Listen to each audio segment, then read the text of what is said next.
This conference will now be recorded. बिस्मिल्लाहिर्रहमानिर्रहीम। अस्सलाम वालेकुम। उम्मीद है जी आप खैरियत से हैं। हमारे आज के लेक्चर का टॉपिक है modification, satisfaction and rectification. Modification का मतलब ये है कि वो मॉर्गेज या चार्ज जिसे रजिस्टर्ड करवाया गया था उसकी टर्म्स या कंडीशंस में कोई अगर चेंज लाई गई हो तो उसे modification in the particulars of mortgage या चार्ज कहते हैं। अब अगर उस मॉर्गेज या चार्ज जिसकी रजिस्ट्रेशन रजिस्ट्रार के पास करवाई गई थी, उस मॉर्गेज या चार्ज की टर्म्स या कंडीशन में कोई चेंज अगर लाई गई हो तो उस बारे में कंपनी की क्या ड्यूटी है। तो हमारा कानून कहता है कि कंपनी की ड्यूटी है कि वो उस मॉडिफिकेशन के जो पर्टिकुलर्स हैं वो रजिस्ट्रार को सेंड करे।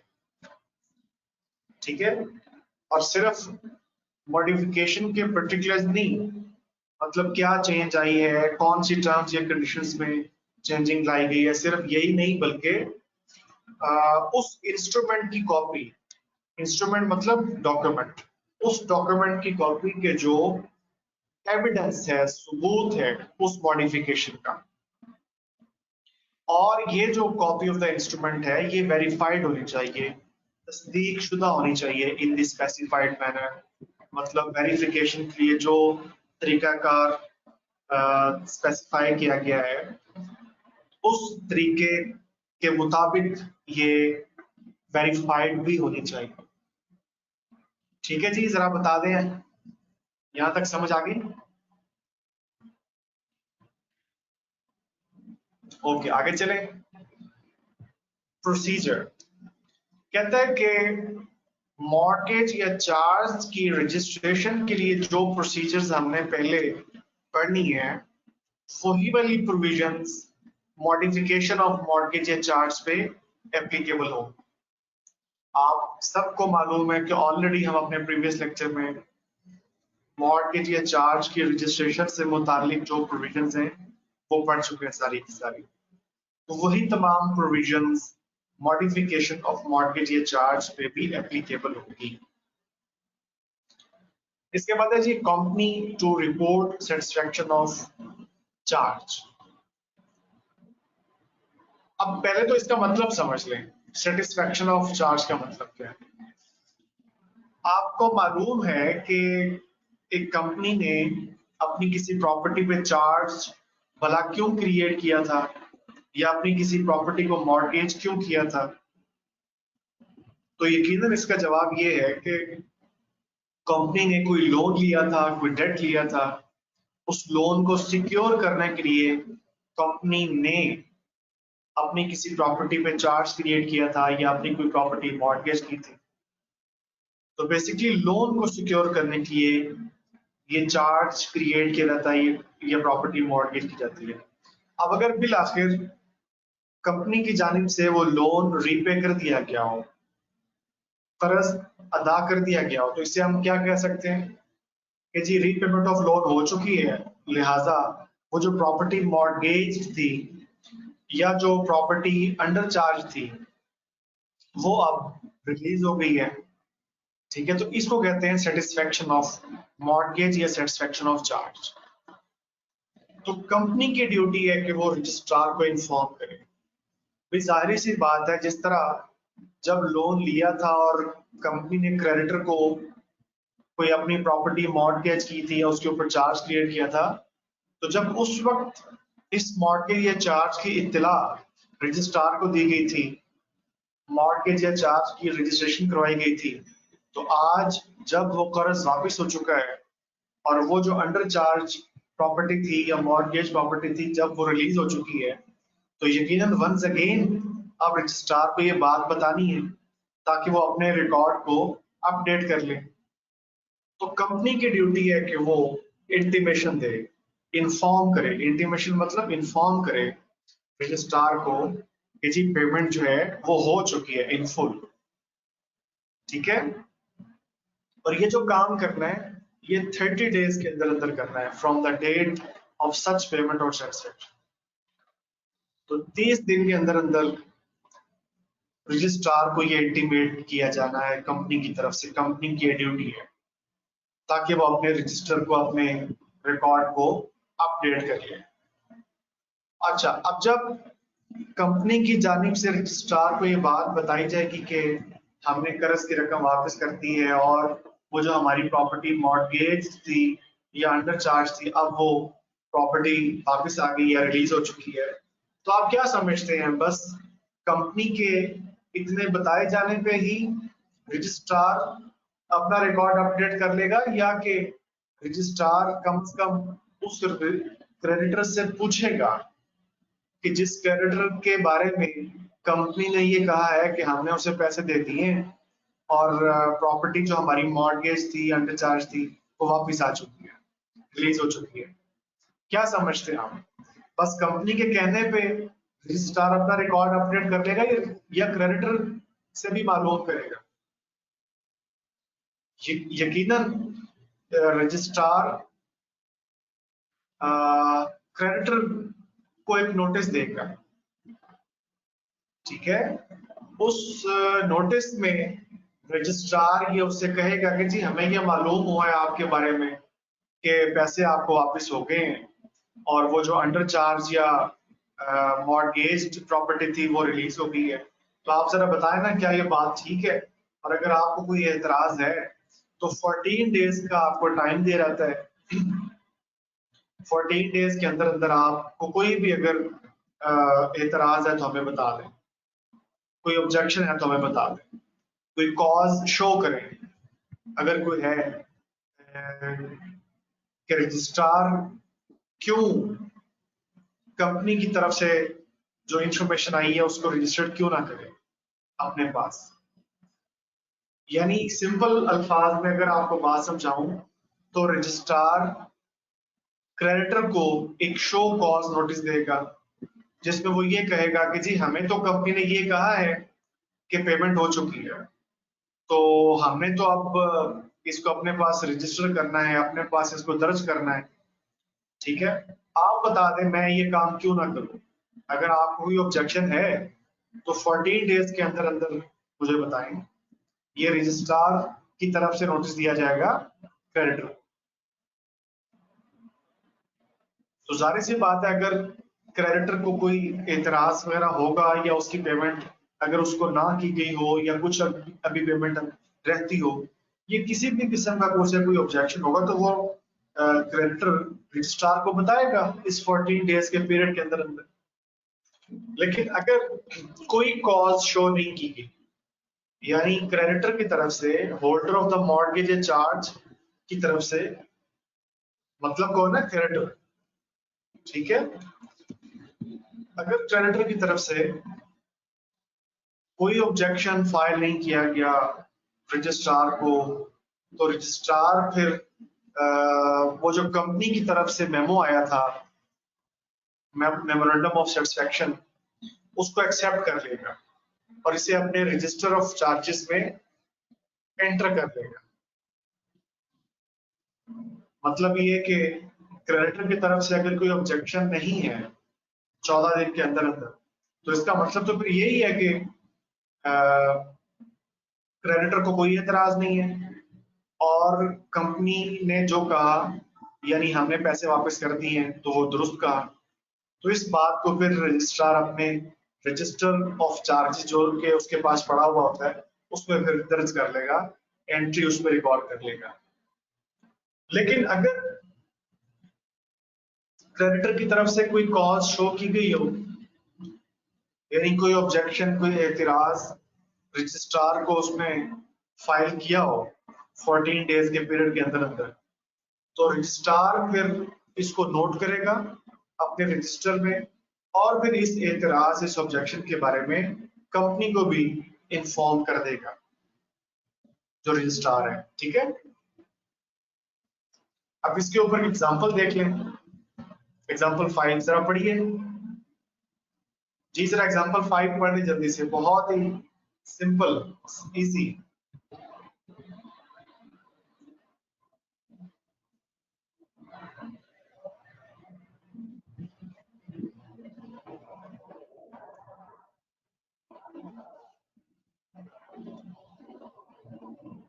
जी पढ़ ली है बच्चों?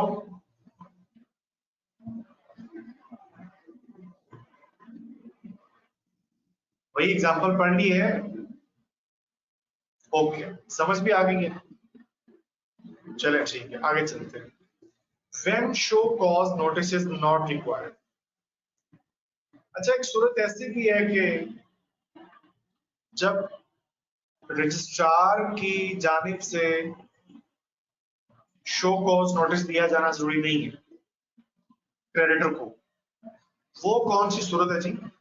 वो सूरत ये है कि अगर कंपनी की जानिब से जब रजिस्ट्रार को वो इंटीमेशन दी जा रही थी for the payment of satisfaction, यानी कंपनी की तरफ से जब रजिस्ट्रार को ये बताया जा रहा था कि जी हमने पैसे वापस कर दिए हैं क्रेडिटर के और मॉर्टगेज या चार्ज जो है वो मामला क्लियर हो चुका है, तो जब कंपनी की तरफ से रजिस्ट्रार को ये इंटीमेशन दी गई थी, अगर उसी इंटीमेशन के साथ ही अगर कंपनी उस क्रेडिटर के बिहाफ पे यानी होल्डर ऑफ मॉर्टगेज या चार्ज के बिहाफ पे अगर एक एनओसी नो ऑब्जेक्शन सर्टिफिकेट अगर रजिस्ट्रार को फाइल कर दिया जाए, तो इस सूरत में फिर रजिस्ट्रार उस होल्डर ऑफ मॉर्गेज या चार्ज को उस क्रेडिटर को शो कॉज नोटिस फिर नहीं देगा। मतलब जरूरी नहीं है फिर उस वक्त, फिर ये रिक्वायरमेंट नहीं है। ठीक है, आगे चलते हैं जी। Effect of delay. अगर मॉर्गेज या चार्ज की सेटिस्फेक्शन के जो पर्टिकुलर्स हैं, मतलब अगर कंपनी ने पैसे वापस कर दिए हैं, कर्ज वापस हो गया है, मॉर्गेज या चार्ज सेटिस्फाई हो चुका है, तो इसके पर्टिकुलर्स फिर रजिस्ट्रार को फाइल करने जरूरी थे ना। लेकिन अगर कंपनी की जानिब से ये पर्टिकुलर्स फाइल ना किए जाएं 30 डेज के अंदर अंदर, तो फिर ये जो पर्टिकुलर्स हैं ये एडिशनल फी के साथ भी सबमिट करवाए जा सकते हैं।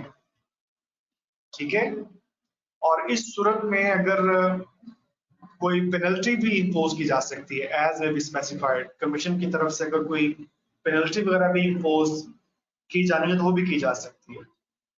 बहरहाल एडिशनल फी के साथ वो पर्टिकुलर्स बाद में जमा करवाए जा सकते हैं। जी ओके जी, बता दें, समझ आ गई? अच्छा, इसके बाद है power of registrar. Power of registrar अभी पिछले पेज पे हमने ये पढ़ा था कि कंपनी की ड्यूटी है कि वो particulars of satisfaction of mortgage और चार्ज रजिस्ट्रार को फाइल करे। अभी भी हमने ये पढ़ा था ना, लेकिन अब हम ये पढ़ने जा रहे हैं कि अगर कंपनी की तरफ से कोई इंटीमेशन, कोई इत्तला रजिस्ट्रार को रिसीव ना भी हुई हो, तो उसके बावजूद कानून ने रजिस्ट्रार को ये पावर दी है कि रजिस्ट्रार खुद से भी रजिस्टर ऑफ चार्जेस में ये दर्ज कर सकता है कि फलां कंपनी का कर्ज वापस हो गया था और मॉर्गेज या चार्ज क्लियर हो गया, सेटिस्फाई हो चुका है। तो जाहिर सी बात है रजिस्ट्रार को अगर ये कहीं से पता चलेगा, कोई एविडेंस उसके पास अवेलेबल होगी, कोई सबूत, कोई प्रूफ, ऐसी एविडेंस टू हिज सेटिस्फेक्शन जिससे वो मुतमईन भी हो, तो रजिस्ट्रार खुद से भी एंटर कर सकता है अपने रजिस्टर ऑफ चार्जेस के अंदर ये बात कि फलां कंपनी का मॉर्गेज या चार्ज सेटिस्फाई हो चुका है। तो किस अंदाज में वो ये एंट्री करेगा? पहला पॉइंट है कि वो डेट कि जिसके लिए कंपनी ने अपनी कोई प्रॉपर्टी के ऊपर चार्ज क्रिएट किया गया था, वो डेट पे हो चुका है, या तो मुकम्मल तौर पे या इन पार्ट, या फिर वो जो अंडर चार्ज कंपनी की प्रॉपर्टी थी या कोई अंडरटेकिंग थी कंपनी की, वो चार्ज से रिलीज हो चुकी है, मतलब कंपनी की तरफ से पैसे वापस हो चुके हैं और वो अंडर चार्ज प्रॉपर्टी रिलीज हो गई है। ठीक है, या फिर वो सीज हो चुकी है। अब वो प्रॉपर्टी कंपनी की प्रॉपर्टी नहीं रही। ये नौबत भला कब आएगी? ये नौबत उस वक्त आएगी कि जब कंपनी की तरफ से रकम कर्ज की वापस ना की जा सकी हो, तो फिर उस अंडर चार्ज प्रॉपर्टी पे जो क्रेडिटर है उसका हक हो जाता है ना। तो अब वो प्रॉपर्टी फिर कंपनी की प्रॉपर्टी तो ना रहेगी। तो अगर इस तरह का मामला है तो फिर इसे भी रजिस्ट्रार रजिस्टर के अंदर दर्ज कर सकता है। जी बताएं जी, बात समझ आ गई? और ये जुमला मैं पहले ही बता चुका हूं, मैंने आगाज यहां से किया था कि कंपनी की तरफ से अगर कोई इंटीमेशन इस बारे में रिसीव नहीं हुई तो खुद से भी रजिस्ट्रार ये काम कर सकता है। जाहिर सी बात है कहीं और से उसे कोई इंफॉर्मेशन आई होगी, अगर कंपनी की तरफ से नहीं आई तो ठीक है, या क्रेडिटर की तरफ से इंफॉर्मेशन उसके उसके पास आ गई होगी, तो खुद से भी रजिस्ट्रार ये एंट्री अपने रजिस्टर में रिकॉर्ड कर सकते हैं। अच्छा, इसके बाद rectification of register of mortgages. Rectification का मतलब दुरुस्ती, तस्हीह, रेक्टिफाई करना, करेक्शन। तो रजिस्ट्रार के पास जो रजिस्टर ऑफ मॉर्गेजेस है उसमें रेक्टिफिकेशन है। ये अब हमारा टॉपिक है जो अब हम शुरू करने जा रहे हैं। तो कंपनी या इंटरेस्टेड पर्सन, इससे मुराद क्रेडिटर, कंपनी या इंटरेस्टेड पर्सन कमीशन को एप्लीकेशन दे सकते हैं कि जी इन द फॉलोइंग सर्कमस्टांसेस हमें रिलीफ दिया जाए।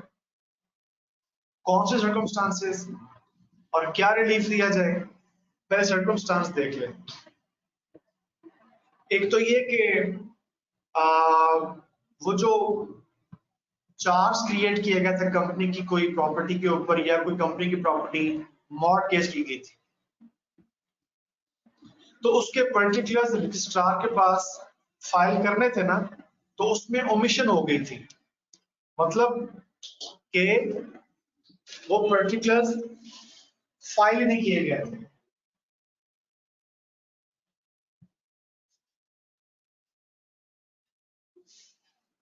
ओमिशन टू फाइल का मतलब क्या है? वो पर्टिकुलर्स ऑफ मॉर्गेज या चार्ज रजिस्ट्रार को फाइल ही नहीं किए गए, ओमिशन हो गई। ओमिशन का मतलब कोई काम छूट जाना, रह जाना।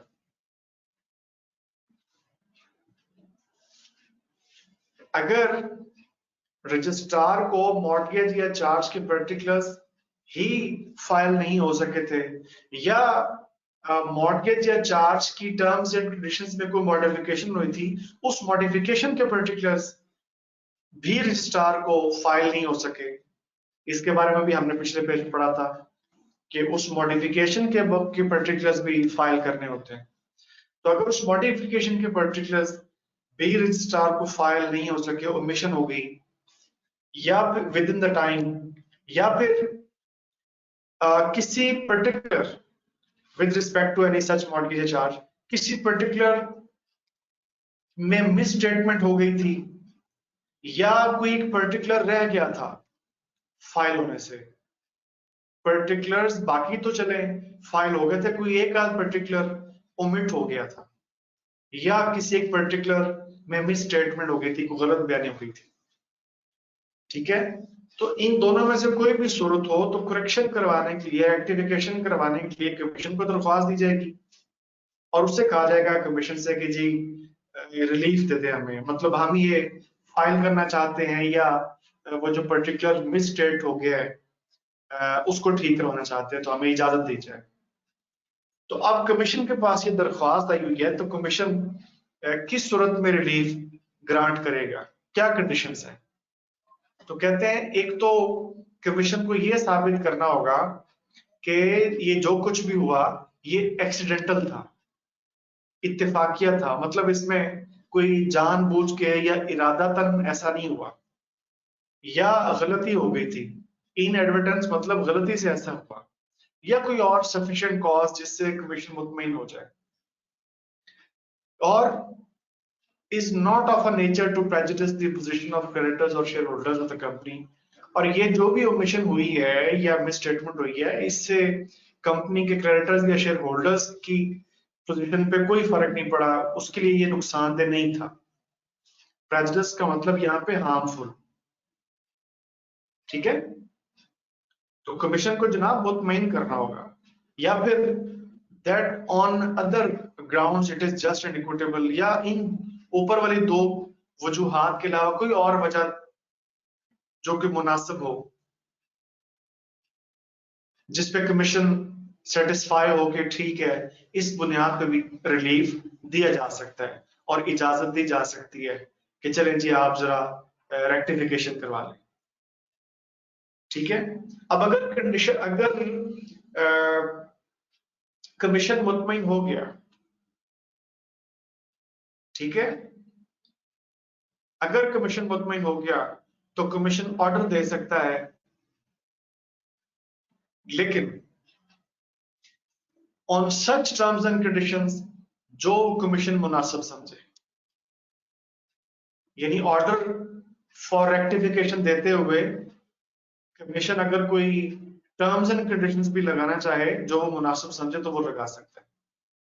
अब कमीशन की तरफ से ऑर्डर क्या दिया जा सकता है? नंबर वन के टाइम जो है for filing the required particulars to the registrar, ये एक्सटेंड कर दिया किया जा रहा है। तो कमीशन अपने ऑर्डर के जरिए टाइम एक्सटेंड कर सकता है, या वो जो कोई पर्टिकुलर रह गया था,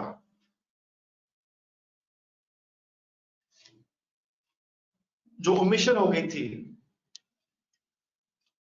या जो कोई मिस स्टेटमेंट हो गई थी, उसको रेक्टिफाई करने का हुक्म दे सकता है। और कॉस्ट ऑफ द एप्लीकेशन के ये दरख्वास्त दायर की गई है, इसके ऊपर खर्चा वगैरह, एक्सपेंस वगैरह, कॉस्ट वगैरह, तो इस बारे में भी कमीशन अगर को हुक्म देना चाहे तो वो दे सकता है। अच्छा, ये जो कमीशन की तरफ से ऑर्डर पास किया गया है for rectification of register of mortgages, तो इस ऑर्डर की कॉपी जो कि सर्टिफाइड हो, कमीशन की तरफ से सर्टिफाइड हो या कमीशन के किसी ऑथोराइज्ड ऑफिसर की तरफ से सर्टिफाइड हो, तो ये जो कॉपी है ये फॉरवर्ड की जाएगी रजिस्ट्रार को within 7 days from the date of the order of the commission. ठीक है जी, बता दें यहां तक समझ आ गई?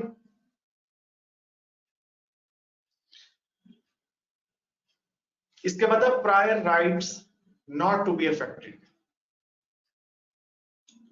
देखिए, अगर ये जो कमीशन की तरफ से टाइम वगैरह एक्सटेंड किया गया था फॉर रजिस्ट्रेशन ऑफ मॉर्गेज या चार्ज, लेकिन इससे पहले ही अगर कोई पार्टी राइट हासिल कर चुकी थी उस अंडर चार्ज प्रॉपर्टी से मुतालिक, तो कहते हैं ये जो कमीशन की तरफ से ऑर्डर जारी किया गया ना, इससे उस पार्टी के राइट्स अफेक्ट नहीं होंगे। अच्छा, बिल्कुल यही वाली बात हम पहले भी पढ़ चुके हैं। किसी को याद है? इसी तरह का पॉइंट इसी चैप्टर में हम पहले पढ़ चुके हैं एक प्रीवियस लेक्चर में। तो वही वाला पॉइंट यहाँ पे सिर्फ एक्सटेंशन के कॉन्टेक्स्ट में रिपीट हुआ है, अगरचे ये पॉइंट आपको पहले भी समझा चुका हूं। अच्छा, इसके बाद है रिकॉर्ड्स एंड रजिस्टर।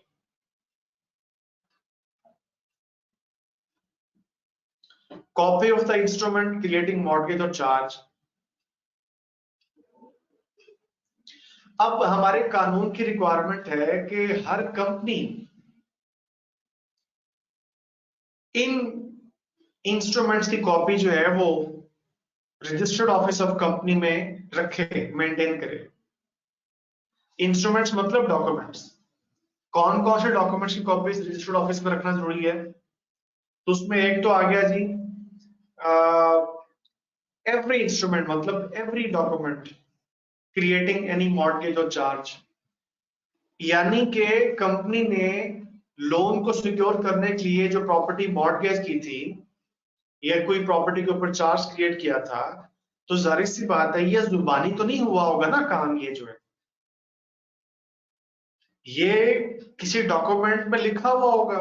तो उस डॉक्यूमेंट की कॉपी जो कि इस मॉर्गेज या चार्ज का सबूत है, ठीक है, जिस मॉर्गेज या चार्ज की रजिस्ट्रेशन भी करवाई गई थी, तो उस मॉर्गेज या चार्ज के सबूत का जो डॉक्यूमेंट है, जो इंस्ट्रूमेंट है, उसकी कॉपी कंपनी के रजिस्टर्ड ऑफिस में मेंटेन की जाए, रखी जाए। और इसके साथ साथ हर हर उस डॉक्यूमेंट की कॉपी के जो एविडेंस है, जो सबूत है किस चीज का, मॉडिफिकेशन ऑफ द टर्म्स और कंडीशंस ऑफ एनी मॉर्गेज। अगर मॉर्गेज या चार्ज की टर्म्स या कंडीशंस में मॉडिफिकेशन की गई थी, तो उस मॉडिफिकेशन के सबूत का जो डॉक्यूमेंट है, ठीक है, उसकी कॉपी भी रजिस्टर ऑफिस में मेंटेन की जाएगी। ठीक है जी, बताएं जरा, पहला पॉइंट समझ आ गया? अच्छा, इसके बाद है companies register of mortgages and charges. तो जैसे अभी हम बात कर रहे थे कि ये रजिस्टर कंपनी के रजिस्टर्ड ऑफिस में मेंटेन किया जाना है, तो अब इसी से मुतालिक एक और चीज भी आ गई है कि हर कंपनी के लिए ये रिक्वायरमेंट है कि वो रजिस्टर ऑफ मॉर्गेजेस या चार्जेस वो मेंटेन करे। और अगर कंपनी की तरफ से वॉयलेशन की गई, मतलब register of mortgages and charges maintain नहीं किया गया, वॉयलेशन की गई, तो ये वॉयलेशन एक ऑफेंस है, एक जुर्म है, जो कि इस एक्ट के तहत पनिशेबल है। ठीक है जी, काबिल सजा जुर्म है ये। अच्छा, इसके साथ है कि कंपनी का ऑफिसर कि जिसने ऑथोराइज किया था या परमिशन दी थी किस चीज की, the omission of any entry required to be made, यानी उस रजिस्टर में कोई एंट्री की जानी थी और उसकी इजाजत से वो एंट्री नहीं की गई, ओमिट किया गया, तो वो अफसर कंपनी का लायबल होगा to a penalty of level 1। ठीक है। अच्छा, इसके बाद है ओपन टू इंस्पेक्शन। ये जो रजिस्टर ऑफ चार्जेस है जो कि रजिस्टर्ड ऑफिस ऑफ कंपनी पे मेंटेन किया गया है,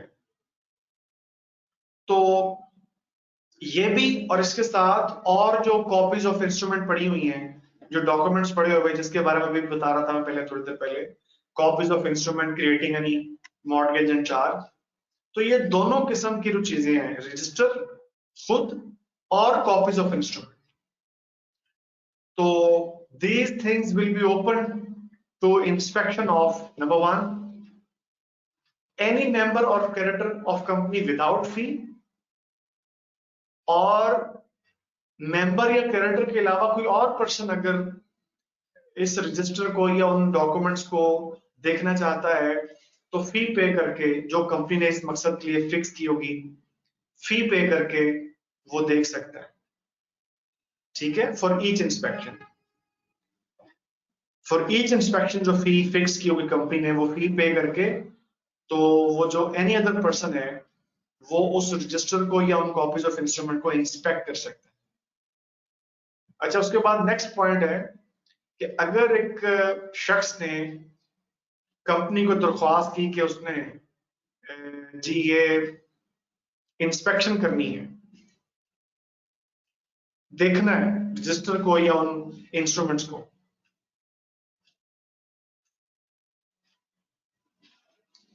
और कंपनी ने रिफ्यूज कर दिया, इनकार कर दिया, तो इस इनकार की सूरत में रजिस्ट्रार को दरख्वास्त दी जा सकती है। बल्कि इसके बारे में बात बताता हूं आपको, पहले तो ये समझ लें कि ये जो रिफ्यूजल है ये एक ऑफेंस है, एक जुर्म है, और जो भी इसका कसूरवार होगा, जो बंदा भी इसका कसूरवार होगा, मतलब जिसने भी ये रिफ्यूजल की होगी, guilty of an offence shall be liable to a penalty of level 1, उसके ऊपर लेवल 1 के मुताबिक पेनल्टी इंपोज की जाएगी। और इसके साथ कंपनी का हर अफसर जिसने जानबूझ के ये इजाजत दी है, इस रिफ्यूजल की इजाजत दी है, उसके ऊपर भी इसी किस्म की पेनल्टी आएगी, मतलब लेवल 1 की पेनल्टी। और एक तो पेनल्टी तो अपनी जगह पे है, मतलब वो तो उस गिल्टी पर्सन पे आनी है पेनल्टी। मजीद ये कि रजिस्ट्रार ऑर्डर देगा, कंपेल करेगा अपने ऑर्डर के जरिए कि उस बंदे को फौरी इंस्पेक्शन करवाई जाए। और अगर उसने कॉपीज जो है वो डिमांड की है इंस्ट्रूमेंट की, तो वो कॉपी ले सकता है, फोटोकॉपी। तो एक तो यहां पे ये याद रख लें कि रजिस्ट्रार जो है वो इमीडिएट इंस्पेक्शन का ऑर्डर दे सकता है उन कॉपीज की, वो जो कॉपीज ऑफ इंस्ट्रूमेंट वहां पड़ी हुई हैं, ठीक है। या रजिस्टर कि अगर उसने इंस्पेक्शन डिमांड की थी और उसको रिफ्यूज कर दिया गया, तो कॉपीज ऑफ द इंस्ट्रूमेंट की इंस्पेक्शन के लिए अगर दरख्वास्त की गई थी और उसको रिफ्यूज कर दिया गया, या रजिस्टर ऑफ मॉर्टगेजेस या चार्जेस की इंस्पेक्शन के लिए दरख्वास्त दी गई थी कंपनी को और उसकी दरख्वास्त रद्द कर दी गई, रिफ्यूज कर दी गई, तो इन दोनों में से जो भी मैटर था तो बंदा रजिस्ट्रार को शिकायत करे।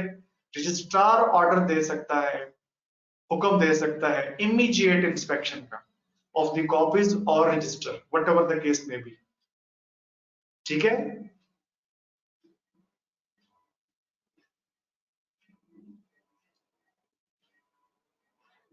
अब इन दो एग्जांपल्स के जरिए भी आप ये अंडरस्टैंड कर सकते हैं। जरा पढ़िए, पहले एग्जांपल नंबर 6 पढ़िए।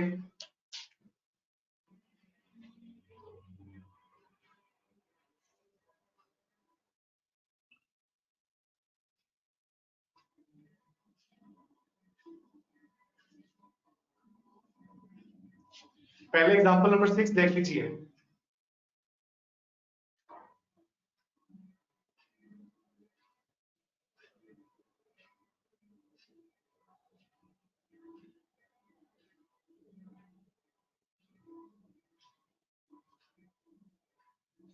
जी बच्चों बता दें, समझ आ गई?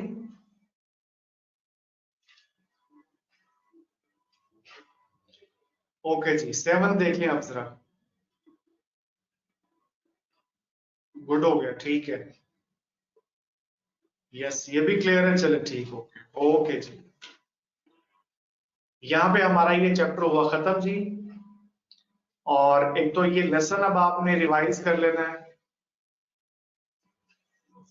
और याद कर लेना है, कहीं पे कोई इश्यू हो तो मुझसे आप पूछ लीजिएगा। और दूसरा, इसके एमसीक्यू जरा देख लीजिएगा, ये आज का आपका होमवर्क है। कहीं पे कोई इश्यू, कोई सवाल, don't hesitate to ask me, ठीक है। नेक्स्ट लेक्चर में इंशाल्लाह फिर नेक्स्ट टॉपिक के साथ फिर मिलेंगे, तब तक के लिए अल्लाह हाफिज।